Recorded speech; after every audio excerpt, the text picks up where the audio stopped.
Hola, ¿qué tal? Este video es para quienes me preguntan dónde comprar los kits para comprobar oro.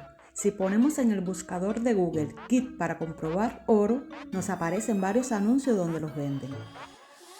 Como vemos, nos muestra diferentes kits y varias páginas de ventas. La elección de cuál comprar es decisión de cada cual, según el tipo de kit que quiera o lo que esté dispuesto a pagar. Este de AliExpress es un kit muy simple con su piedra de toque y un frasco pequeño de 3 ml con el ácido de prueba. Y en la descripción dice que también se puede utilizar para comprobar plata y platino puro. Es un kit que viene de China, por lo que las indicaciones del frasco está escrito en chino. Y no solo lo venden en AliExpress, sino que también lo podemos encontrar en eBay, Mercado Libre, Amazon y otras páginas más. Y aunque en algunos anuncios el precio es más alto que en otros, es el mismo kit. Debajo de los anuncios nos aparecen unos vídeos de YouTube sobre kit, y este de aquí es con este tipo de kit. El creador del vídeo lo compró en Amazon y nos muestra la botellita del ácido y la piedra de toque.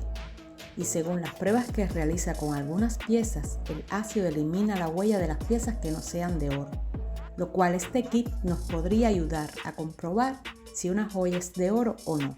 Pero si lo que necesitas es saber o comprobar la pureza de una o varias piezas, es decir, cuántos quilates tiene, entonces necesitarás un kit de los que tienen varios ácidos de precisión.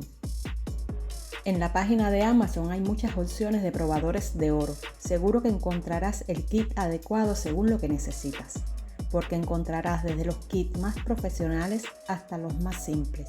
Un consejo que quiero darte es que siempre que vayas a comprar algo en internet, leas primero las valoraciones o reseñas que hayan dejado los compradores anteriores. Seguro que sus comentarios sobre el artículo o el vendedor te van a ayudar a decidir si comprar a ese vendedor o buscar otro con mejores valoraciones. Y algo muy importante que debes saber, y es que estas pruebas son recomendadas para uso profesional, por lo peligroso que son estos ácidos, que podrían dañar la vista, la piel, incluso pueden producir daños por inhalación. Así que si decides comprar alguno, no olvides nunca usar las protecciones necesarias siempre que vayas a utilizarlos.